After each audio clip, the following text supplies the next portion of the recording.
পুলিশের সাথে তো আমার কানেকশন আছে, অনেকে আমাকে ফোন দিছে যে ভাই আপনি একটু সাবধানে থাকেন।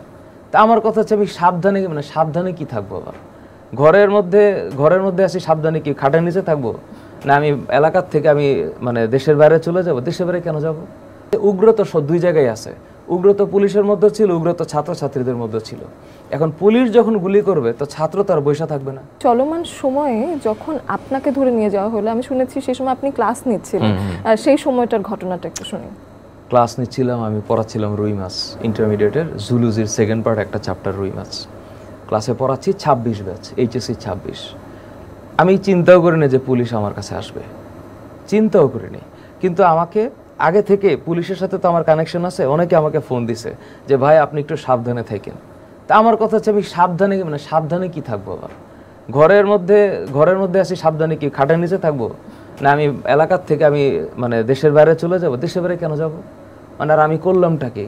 আমাকে অন্তত পক্ষে 15 জন পুলিশ ফোন দিছে, যেগুলো হচ্ছে আমার ফ্রেন্ডস, আমার নোন পারসন, আমার স্টুডেন্টের বড় ভাই, স্টুডেন্টের বাবা, যেগুলো আমাকে চেনে, ভাই আপনি একটু সাবধানে থাকেন। তা আমি সাথে সাথে প্রশ্ন করছি সাবধানে কিভাবে থাকবো আমি? তো ওরা আমাকে বলছে আমার ওয়াইফও খুবই টেনসড এটা নিয়ে। তোমরা টেনসড হচ্ছ কেন? মানে এখানে টেনশন তুমি করে আমার করবাটা কি? তা আমি তখন এই ফিলিংসে আছি, পুলিশ আসলে আসবে, কথা বলবো।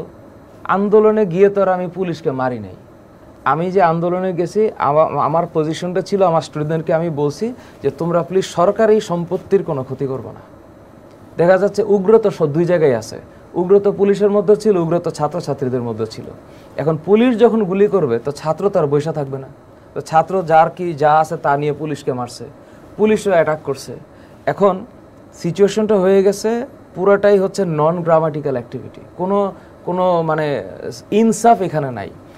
তো যখন আমি ক্লাস নিচ্ছিলাম তখন হুট করে দেখলাম পুলিশ আসলো, আমাকে একটা ইশারা করলো।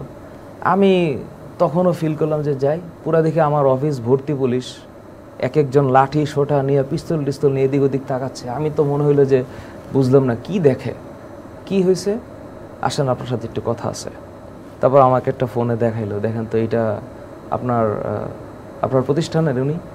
হ্যাঁ, চলেন একটু বসি। তো আমার একটা সোফার রুম আছে, আমাদের ওখানে 15-20 জন বসা যায়, একেবারে 15-20 জন পুলিশ আর আমি সামনে বসা।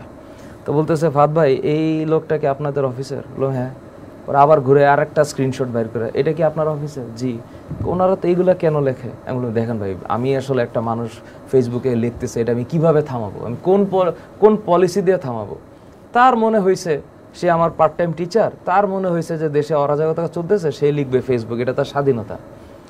এরপর আমাকে বলতেছে চলেন, এই সানি সাহেব আমার যে অফিসের ম্যানেজার, চলেন আপনার সাথে ওসি সাহেব কথা বলবে। আমি মোবাইল টোবাইল ঢুকে আমার গাড়ির চাবি টাবি নিয়ে চলেন যাই। আমার কাছে তখনও ফিলিংস এসে ওসি কথা বলবে, যাই ওসি কথা বলবে, কি বলবে। তো ওসির কাছে গেলাম, ওসির রুমে, থানায়। তো তখন হোপের সামনে দিয়ে আমি আসতেছিলাম, মোটামুটি 50 জন পুলিশ হবে আমার পিছনে আসতেছিল। তো লিটারালি আমি পিছনে তাকে মনে হইলো যে আমি কোথায়, আমি কি মানে ওয়ার্ল্ডের বেস্ট ক্রিমিনাল নাকি, এত পুলিশ আসছে আমার নিতে। তখন হঠাৎ এই ফিলিংস এসে আবার মনে হইলো যে এত পুলিশ কেন আসলো। সানিকে জিজ্ঞেস করলাম, স্যার চলেন যাই।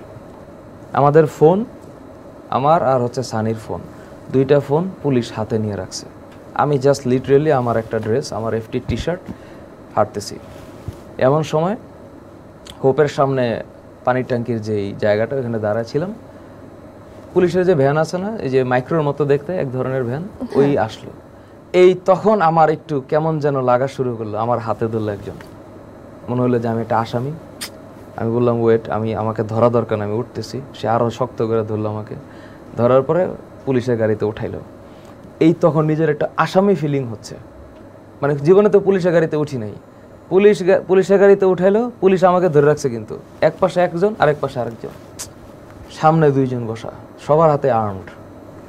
আমি মানে তখন আমার ফিলিংস হচ্ছে যে আসামি নাকি আমি, এমনি করে ধরতে। ওসি সাহেব কথা বলে আমি এমনি যাইতাম ওসির কাছে, ওসি আমার বলতো যে একটু আসেন আপনার সাথে কথা আছে, এত পুলিশ পাঠানো তো দরকার নেই, আমি যাইতাম। ওমা, তারপরে থানায় ঢুকলাম, সবার চেহারার মধ্যে একটা কেমন যেন ডিফারেন্ট ফিলিংস। সিচুয়েশনটা তো এরকম না। এই ওসি রুমে ঢোকার পর দেখলাম পুরা রুমের মধ্যে আপনার পুলিশের লোকজন বসা, কাউকে তো চিনি না। এডিসি ডিসি, হ্যাঁ, এক একজন বসা এরকম পুরাটা রুমের মধ্যে। যতটা সিট আছে সব রুমের মানে সবগুলো সিটের মধ্যে পসিবল যতটা পুলিশ আছে এর মধ্যে আবার দুইজন দাঁড়ায় আছে মোটা লাঠি নিয়ে। তা আমি আবার এদিকে একটু তাকাইলাম, ডিসি বসে আমাকে বলতেছে এই যে লিডারটা আসছে ওর একটা আপ্যায়ন করো। উইদিন 10 সেকেন্ড মায়ের শুরু হয়ে গেল আমার উপর, আমি এবং সানি দুইজন রে, মানে এত মার মারছে। আমি তো বুঝতেই পাই, আমি বললাম কথা বলতে এই আসছি। জায়গাটা কোথায়? মানে থানার ভিতরে, থানার হ্যাঁ, ভিতরে। থানার ওসির রুমের মধ্যে। আচ্ছা।